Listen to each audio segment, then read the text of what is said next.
Uma vez, havia uma estrela em ascensão com um sorriso deslumbrante. E ele, o bad boy definitivo de Hollywood, um rebelde magnético e impossível de ignorar. Quando o destino os uniu na filmagem ardente de um filme em 1972, as faíscas não demoraram a voar. Mas o que começou como uma simples química na tela, rapidamente se tornou um turbilhão de emoções nos bastidores. Ao terminar as filmagens, ela não levou apenas um impulso para sua carreira, mas também um segredo que mudaria sua vida para sempre. Um filho do próprio Steve McQueen, o lendário King of Cool. Quem foi essa enigmática atriz? E que mistérios realmente se teceram por trás das câmeras? Junte-se a nós para desvendar os detalhes intrincados de uma vida que corria a toda velocidade. De criança inquieta, a lenda inigualável. Antes de ser aclamado como o King of Cool, Steve McQueen era apenas Terrence Steven McQueen, uma criança inquieta e sem rumo, nascida em 24 de março de 1930 em Beech Grove, Indiana. Seu pai, William McQueen, um piloto de acrobacias destemido, abandonou sua mãe, Julia Ann Crawford, apenas 6 meses após seu nascimento. Com apenas 18 anos, Julia se viu sozinha, com um bebê que não estava pronta para cuidar. A partir desse momento, Steve passou toda a sua vida perseguindo algo que o havia abandonado cedo demais. Um senso de pertencimento. Uma infância marcada pela instabilidade. A vida de Steve foi marcada pela turbulência. Sua mãe, segundo biógrafos, lidava com alcoolismo e instabilidade emocional. Com a tenra idade de 3 anos, Julia o entregou a seus avós maternos em Slater, Missouri. Em plena Grande Depressão, a família se mudou para a fazenda do tio de sua avó, Claude. Foi lá que Steve conheceu pela primeira vez o que era a estabilidade. Ele se lembrava desses anos com carinho, atribuindo suas boas lembranças a Claude, um homem forte e justo que lhe mostrou uma autoridade gentil, algo completamente novo para ele. A faísca da velocidade. Em seu 4º aniversário, Claude lhe deu um triciclo vermelho, um objeto simples que, segundo Steve, acendeu seu amor duradouro pela velocidade e pelas corridas. Mas, assim que ele sentiu que havia encontrado seu lugar, sua vida deu uma nova guinada. Aos 8 anos, sua mãe reapareceu, casada novamente, e o levou para morar com ela em Indianápolis. Essa mudança marcou o início de um capítulo mais sombrio. Steve, disléxico e parcialmente surdo devido a uma infecção de ouvido na infância, lutava na escola. Seu novo padrasto, longe de ajudar, o agredia regularmente. Aos 9 anos, incapaz de suportar, ele fugiu de casa. Quando uma criança não tem amor quando é pequena, Steve refletiu anos mais tarde. Ela começa a se perguntar se é boa o suficiente. Minha mãe não me amava e eu não tive pai. Pensei, bem, não devo ser muito bom. Uma batalha constante e uma promessa perigosa. Com o tempo, sua mãe o enviou para morar novamente com Claude. Mas, mais uma vez, o destino tinha outros planos. Aos 12 anos, Julia, agora em Los Angeles com outro marido, o reivindicou. Os abusos retornaram e Steve se rebelou. Finalmente, sua mãe o devolveu à fazenda de Claude pela última vez. Mas desta vez, Steve não ficou. Aos 14 anos, ele se juntou a um circo itinerante, depois voltou para Los Angeles. Juntou-se a gangues, cometeu pequenos crimes e foi pego roubando calotas. Quando a polícia o entregou ao padrasto, ele foi espancado com tanta violência que caiu da escada. Naquela noite, Steve olhou para ele e fez uma promessa assustadora. Se você voltar a colocar suas mãos sujas em mim, juro que eu vou te matar. De criança rebelde a ídolo de Hollywood. Essa ameaça foi o ponto de ruptura. Seu padrasto convenceu Julia a declará-lo incorrigível. Um tribunal o enviou para a California Junior Boys Republic em Chino Hills. No início, Steve não se encaixou. Se os meninos perdessem uma ida ao cinema porque um deles não fez seu trabalho direito, você pode imaginar que eles teriam algo a dizer sobre isso.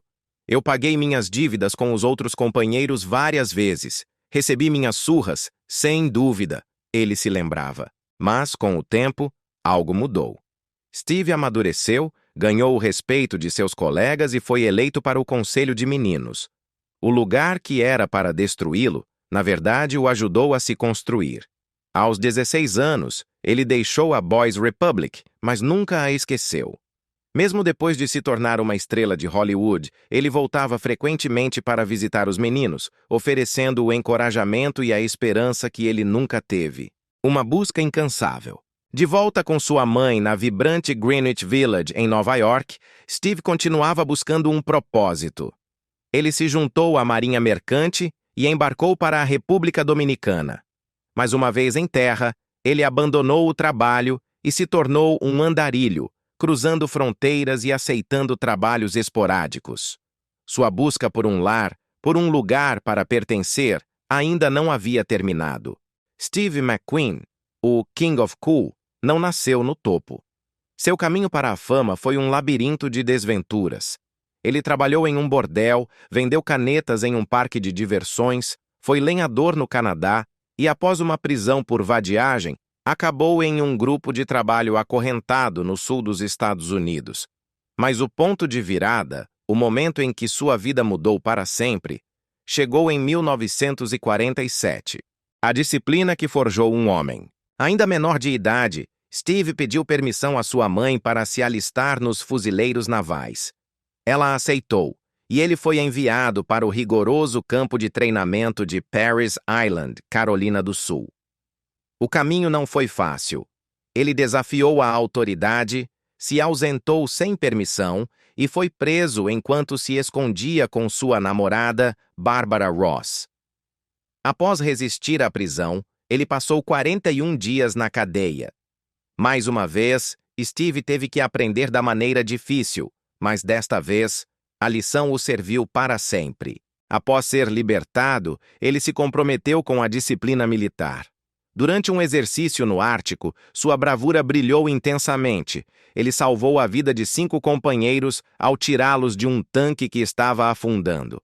Este ato de heroísmo lhe rendeu um lugar na guarda de honra, designada para o USS Williamsburg, o iate pessoal do presidente Truman. Em 1950, quando foi dispensado com honras, McQueen era um homem novo. Os fuzileiros navais me fizeram um homem, ele diria mais tarde. Aprendi a me dar bem com os outros e me deram uma plataforma para pular. E ele pulou. O nascimento de um ator. Com a ajuda do G.I. Bill, Steve se matriculou em aulas de atuação em Nova York. Ele estudou com lendas como Sanford Meisner, Uta Hagen e Stella Adler. Ele estava determinado a ter sucesso, mesmo que isso significasse começar de baixo. Sua primeira fala no palco foi em uma peça produzida pela estrela do teatro Yiddish, Molly Picon. Tudo está perdido. Uma frase curta, mas assustadoramente apropriada para alguém que tinha vindo do nada. No entanto, Steve não estava mais perdido. Enquanto abria caminho no mundo da atuação, havia outra paixão que roubava seu coração: a velocidade. Nos fins de semana, ele destruía a pista nas corridas de motocicletas de Long Island City, ganhando cerca de $100, um dinheiro extra crucial para alguém que mal ganhava a vida com pequenos papéis no teatro. Ele não estava mais apenas atuando, ele vivia rápido, correndo riscos e construindo pouco a pouco a personalidade que o definiria. O salto para a fama. Em 1955, McQueen deixou Nova York por Los Angeles, pronto para conquistar Hollywood. Sua grande chance não veio em uma superprodução, mas em um pequeno papel na série de televisão The Defender. Lá, o gerente de talentos Healy Elkins o descobriu. Elkins viu seu potencial e lhe conseguiu um papel menor no filme Somebody Up There Likes Me, dirigido por Robert Wise e estrelado por Paul Newman. Mais papéis se seguiram até que The Blob lhe deu seu primeiro papel principal. Mas foi a televisão que realmente o lançou ao estrelato. Em 1958, Steve conseguiu o papel de Josh Randall, um caçador de recompensas, na série Wanted Dead or Alive. Sua interpretação do silencioso e imprevisível Randall o transformou em um nome familiar. Seu amigo e ator, Robert Culp, lhe ensinou a sacar rápido, mas no segundo dia de filmagem, McQueen já era mais veloz. O padrinho de sua carreira. A consagração de seu estrelato veio com uma ligação inesperada. Em 1959, Frank Sinatra lhe deu um golpe de sorte que mudaria tudo. Sinatra eliminou Sammy Davis Jr. do filme de guerra Never So Few e deu o papel a McQueen. Foi um voto de confiança imenso. E Sinatra, em um gesto de mestre, garantiu que as câmeras se fixassem nele. O resto, como dizem, é história. De garoto rebelde a titã de Hollywood. O personagem de McQueen, Bill Ringa, era pura atitude. Dirigindo um jipe pela selva, brandindo facas e manuseando uma metralhadora Thompson como se tivesse nascido com ela. Os críticos notaram. O diretor John Sturges também. Imediatamente, ele lhe ofereceu um papel em Os Sete Magníficos, prometendo-lhe o protagonismo. E ele cumpriu. McQueen interpretou Vin Tanner, um pistoleiro silencioso e letal. Mesmo em um elenco cheio de pesos pesados como Yul Brynner, Charles Bronson e James Coburn, Steve roubava as cenas com os gestos mais sutis, girando sua espingarda, ajeitando o chapéu ou casualmente verificando sua arma. Cada movimento, cada gesto, era um cálculo preciso para garantir que o público não pudesse tirar os olhos dele. Sua atuação era magnética, imprevisível, e fazia com que todos os outros na tela desaparecessem. Os Sete Magníficos foi um sucesso e deu a McQueen algo que ele nunca havia tido antes: o controle. A guerra de egos em Os Sete Magníficos. Os Sete Magníficos, de 1960, inspirado em Os Sete Samurais, de Akira Kurosawa, deveria ter sido uma obra de arte cinematográfica harmoniosa. Mas por trás das câmeras, um choque de egos incendiou o set. No centro de tudo, uma rivalidade que transcendeu muito além da última tomada. Segundo a biografia de Yul Brynner, a disputa começou mesmo antes das câmeras rodarem. McQueen estava insatisfeito. Seu personagem só tinha 7 falas no roteiro original. E embora isso pudesse ter sido aceitável para um ator menor, ele não o aceitaria. Para acalmá-lo, o diretor John Sturges lhe ofereceu mais influência nos bastidores, uma concessão da qual Brynner se arrependeria.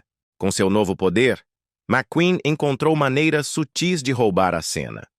Enquanto Brynner, o líder oficial do filme, recitava seus monólogos, McQueen brincava, agitava cartuchos de espingarda, jogava moedas para o ar ou se movia o suficiente no fundo para atrair a atenção do público.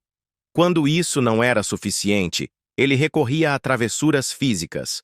Brynner, conhecido por aumentar sua altura com pequenos montes de terra, ficava furioso quando McQueen os nivelava silenciosamente entre as tomadas. As tensões atingiram o pico quando Brynner, frustrado, confrontou McQueen na frente de toda a equipe, chegando a agarrá-lo. McQueen admitiu mais tarde: "Não nos dávamos bem. Brynner me agarrou na frente de todos, irritado com algo. Ele não cavalga bem e não sabe nada sobre armas, então talvez ele tenha pensado que eu representava uma ameaça." Não era apenas algo pessoal. Era uma questão de orgulho profissional. McQueen era um virtuoso com armas e acrobacias. Brynner, nem tanto. O co-protagonista Robert Vaughn escreveu em suas memórias: "Steve era intensamente competitivo. Não era suficiente ter sucesso. Ele tinha que ter mais sucesso do que qualquer outra pessoa." James Coburn, outro dos Sete Magníficos, também teve seus atritos com McQueen durante as filmagens. No entanto, nem todos colidiram com o King of Cool. Charles Bronson manteve um ótimo relacionamento com McQueen, dentro e fora do set. Suas esposas se tornaram amigas, e o vínculo deles permaneceu intacto muito depois de as câmeras pararem de rodar. O perdão e o legado. A disputa entre McQueen e Brynner se estendeu por anos, até os últimos dias de Steve. Lutando contra o câncer, McQueen supostamente ligou para Briner para esclarecer as coisas.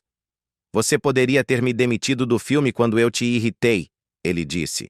Mas você me deixou ficar e esse filme me fez. Então, obrigado. Briner respondeu com uma frase épica. Eu sou o rei, e você é o príncipe rebelde, tão real e perigoso de se cruzar quanto eu. No final, Os Sete Magníficos deu ao mundo mais do que um clássico do faroeste. Nos deu um lendário confronto nos bastidores entre dois titãs do cinema, cada um lutando pela coroa, cada um orgulhoso demais para voltar atrás. A luta privada de Steve McQueen. Mas enquanto Yul Brynner e Steve McQueen se chocavam no set, outra batalha se desenrolava na vida pessoal de McQueen. Uma que nenhum diretor podia controlar ou nenhum roteiro podia consertar. O lado sombrio de Steve McQueen. A vida amorosa de Steve McQueen foi tudo menos comum. Com 3 casamentos e uma longa lista de casos, incluindo um romance apaixonado, mas efêmero, com Ali MacGraw, seus relacionamentos eram tão intensos e voláteis quanto os personagens que ele interpretava na tela. Sua primeira esposa, Neil Adams, se casou com ele em 1956 e aguentou por 16 anos antes de ir embora em 1972. Um ano depois, ele se casou com Ali MacGraw, apenas para essa união colidir e queimar em 1978. Seu casamento final com Barbara Mint foi em 1980, apenas alguns meses antes de sua morte. Mas ninguém conheceu o verdadeiro Steve McQueen, aquele que se escondia por trás daqueles olhos azuis esfumaçados e daquele sorriso arrogante, como Neil Adams. O lado sombrio da lenda. Quando Neil Adams, a primeira esposa de Steve McQueen, se viu com uma arma apontada para a cabeça, ela percebeu uma verdade assustadora. O homem que ela pensava conhecer não era um trágico anti-herói. Ele era tão perigoso quanto os personagens que interpretava, ou até pior. Adams, uma dançarina que conheceu McQueen na década de 1950, se apaixonou perdidamente por ele. Eles se casaram e tiveram 2 filhos. Mas a fantasia se desfez rapidamente. Ela descobriu que seu marido não era apenas cronicamente infiel, mas nem se dava ao trabalho de esconder. Ele esperava que ela aceitasse, e por um tempo, ela aceitou. Ela também conhecia seus vícios, incluindo um grave hábito de cocaína que trazia à tona a parte mais sombria de sua personalidade. A verdadeira face do ciúme. Uma noite, McQueen, sob a influência de drogas, a acusou de ser infiel. Adams, farta de seus ataques de ciúme, tentou desarmar sua birra com sarcasmo. Querido, o seu não é o único galo de ouro no oeste, sabia? Ela disse. Era a única defesa que lhe restava. A zombaria. Para completar, ela acrescentou que o homem com quem ele supostamente atraía tinha até mesmo ganhado um Oscar. Essa foi a gota d'água. McQueen saiu do quarto com os olhos selvagens e o nariz escorrendo, apenas para voltar minutos depois com uma arma. Ele colocou o cano em sua têmpora, se aproximou dela e sibilou. É melhor você me dizer agora, ou você não viverá para vê-lo morrer. E eu prometo que vou encontrar o culpado, não tenha a menor dúvida. Para McQueen, o domínio não era uma opção, era a regra. Ele podia se deitar com quem quisesse, inclusive com trabalhadoras do sexo, mas o corpo de Adams lhe pertencia. Qualquer suspeita de traição o mergulhava em uma fúria ciumenta e incontrolável. Um segredo doloroso. Quando Adams engravidou, McQueen se recusou categoricamente a acreditar que o bebê fosse dele. Em vez de alegria, houve acusações, interrogatórios e manipulação até que a destruiu por completo. Sob imensa pressão emocional, Adams viajou da França para a Grã-Bretanha e encerrou a gravidez. Por mais que eu quisesse ter um novo bebê, ela escreveu mais tarde, não havia como eu suportar tanto o abuso físico e mental quanto uma gravidez. Tive que descobrir qual seria o procedimento. Essa possessividade não terminou com ela. Quando McQueen conheceu a estrela de Love Story, Ali MacGraw, no set de The Getaway, as faíscas voaram imediatamente. Mas uma vez que se casaram, McQueen cortou a carreira dela pela raiz. Ele não queria que sua esposa interpretasse mais papéis românticos.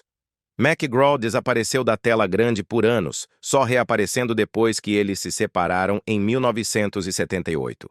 Assim como Adams, McGraw se tornou prisioneira de sua paranoia. Ela suportou o mesmo questionamento obsessivo, a mesma guerra emocional e a mesma volatilidade. A portas fechadas, McQueen era um homem consumido pelo controle, alimentado pela insegurança, vício e o medo de ser ofuscado. O fim de um ícone. Quando ele conheceu Barbara Minty em 1979, a saúde de McQueen já estava em declínio. Eles se casaram em 1980, menos de um ano antes de sua morte. Em suas memórias, Minty descreveu um homem que se voltou para a fé no final de seus dias, se reconectando com suas raízes católicas e se tornando um cristão evangélico. Mas o estrago já estava feito. Apesar de toda a sua arrogância e talento, o mundo privado de Steve McQueen estava longe da liberdade e rebeldia que ele retratava de forma tão famosa. Por trás da lenda, havia um homem que exigia controle a qualquer preço, mesmo que isso significasse destruir as mesmas pessoas que o amavam. O mundo viu um rebelde, uma estrela, um herói. Mas os mais próximos a ele conheciam a verdade. Steve McQueen vivia no limite, não apenas na tela, mas em cada canto de sua vida, especialmente no amor.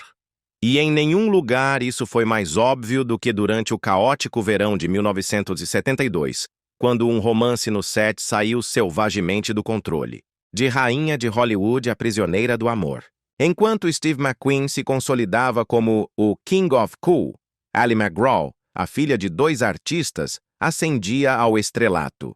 Após seu sucesso em Goodbye Columbus, 1969, sua icônica interpretação em Love Story a transformou em uma das atrizes mais aclamadas da década. Quando se conheceram no set de The Getaway, em 1972, a química foi instantânea. McGraw era casada com o influente produtor da Paramount, Robert Evans, com quem tinha um filho.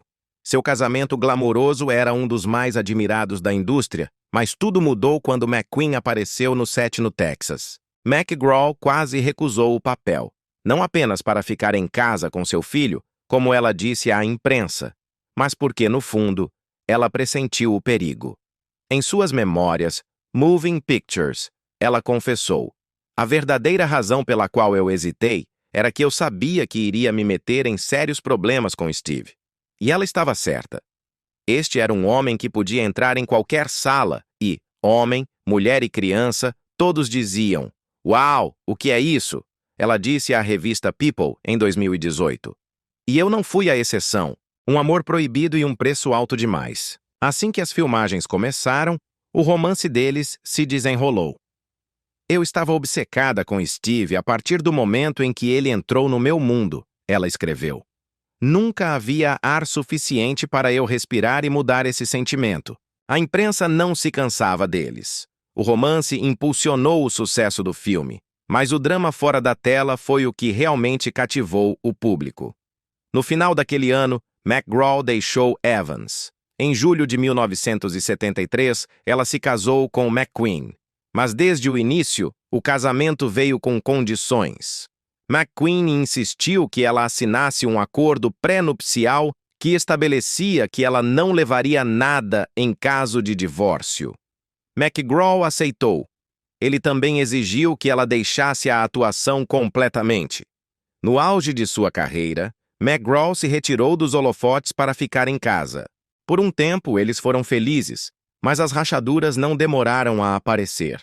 O consumo de álcool e drogas de McQueen era constante, e McGraw, silenciosamente, lutava com seus próprios problemas com álcool. Com o tempo, a possessividade de McQueen ficou mais evidente. McGraw começou a suspeitar de infidelidade e, finalmente, admitiu em suas memórias que também se tornou infiel. "Eu precisava de uma fuga", ela escreveu. Em 1977, as coisas chegaram a um ponto de ruptura. McGraw disse a McQueen que queria voltar a atuar. A resposta dele foi fria e definitiva: Nesse caso, vamos dar entrada no pedido de divórcio. Embora eles tenham tentado se reconciliar brevemente, o casamento terminou oficialmente em 1978. Enquanto seus relacionamentos eram explosivos na melhor das hipóteses, Steve McQueen era ainda mais audacioso e explosivo no set, realizando a maioria de suas próprias acrobacias. Ele não apenas interpretava temerários na tela, mas era na vida real. McQueen vivia para a adrenalina, fosse ao volante de um carro potente ou em sua motocicleta. Quando o roteiro exigia perseguições em alta velocidade, McQueen era o primeiro a dizer: "Deixem-me fazer." Em Bullitt, ele mesmo realizou grande parte da icônica perseguição de carros por São Francisco. E em Fugindo do Inferno, ele encantou o público com uma perseguição de motocicleta que se tornou lendária. Embora seu amigo Bud Atkins tenha realizado o famoso salto sobre a cerca, McQueen estava em todas as partes da tela, até mesmo perseguindo a si mesmo, graças a uma montagem inteligente. As corridas não eram apenas um passatempo para ele. Ele seriamente considerou se tornar um piloto profissional. Em 1961, ele ficou em um impressionante terceiro lugar no British Touring Car Championship. E nas 12 horas de Sebring de 1971, ele correu com um gesso no pé quebrado e ficou a apenas 21 segundos da vitória. McQueen queria competir nas lendárias 24 horas de Le Mans, chegando a considerar fazer dupla com a lenda da Fórmula 1, Jackie Stewart, mas o estúdio se recusou a arriscar sua estrela. Relutantemente, ele escolheu o cinema em vez das corridas. Fora da estrada, McQueen era igualmente destemido. Sob o pseudônimo de Harvey Mushman, ele participou de eventos brutais, como a Baja 1000 e o Grande Prêmio de Elsinore. Em 1964, McQueen e Bud Atkins se juntaram à primeira equipe oficial dos Iwatara para competir nos extenuantes 6 dias internacionais de ensaios na Alemanha Oriental. De herói a mártir da velocidade. Steve McQueen e seu amigo Bud Atkins deram tudo de si nos 6 dias internacionais de ensaios na Alemanha Oriental. Ambos se acidentaram no terceiro dia, mas seu esforço rendeu manchetes. A revista Motorcycle Sport classificou sua pilotagem como cheia de estilo, se não de uma técnica admirável. Em 1971, McQueen estava completamente imerso na cena. Ele ajudou a financiar On Any Sunday, o aclamado documentário sobre motociclismo, e apareceu na capa da Sports Illustrated, pilotando uma moto de terra Husqvarna. Nesse mesmo ano, ele inventou e patenteou um assento de balde de corrida personalizado e deu ao programa de Ed Sullivan um momento selvagem ao atravessar o deserto em um buggy com o apresentador ao seu lado. O veredicto de Sullivan: essa foi uma viagem infernal, o lado sombrio da aceleração. Mas toda essa velocidade tinha um lado sombrio. Segundo seu filho Chad, McQueen possuía mais de 100 motocicletas clássicas e a mesma quantidade de carros antigos. Ele também bebia muito, consumia cocaína e fumava maconha diariamente. Em 1972, ele foi preso por dirigir sob a influência de álcool no Alasca. Em 1978, a imprudência o alcançou. Uma tosse persistente se revelou um mesotelioma pleural, um câncer mortal relacionado à exposição ao amianto. McQueen culpou seus dias na marinha, raspando o isolamento dos canos a bordo de um navio. Mas seus trajes de corrida e os sets de filmagem também poderiam ter contribuído. O desespero e o final trágico. Quando os médicos nos Estados Unidos desistiram, McQueen foi para o México em julho de 1980 para receber um tratamento polêmico do controverso William Donald Kelley, um ex-ortodontista que oferecia enemas de café, injeções de células vivas e Leitryle, uma cura para o câncer tóxica e desacreditada. Kelley prometeu um milagre e McQueen lhe pagou até $40.000 por mês em dinheiro. Em outubro, o câncer havia se espalhado por todo o seu corpo. Tumores massivos inchavam seu estômago, mas Kelley continuava insistindo que ele se recuperaria. Em novembro, McQueen se internou secretamente em uma pequena clínica em Juárez, sob o nome de Samuel Shepard, para se submeter a uma arriscada operação para remover um tumor do tamanho de uma toranja. Os médicos o haviam avisado que isso poderia matá-lo, e eles estavam certos. Em 7 de novembro de 1980, Steve McQueen morreu de um ataque cardíaco, apenas 12 horas após a cirurgia. Ele tinha 50 anos. Ele faleceu silenciosamente, cercado pela família. Suas cinzas foram espalhadas no Oceano Pacífico, o lugar que ele sempre disse que lhe dava paz. De São Francisco aos desertos da Baja, dos sets de filmagem às pistas de corrida, Steve McQueen viveu a vida a todo vapor, sem filtros e sempre um pouco fora de controle. Qual é o seu filme favorito de Steve McQueen até hoje? Compartilhe suas opiniões conosco nos comentários. Não se esqueça de curtir, compartilhar e se inscrever.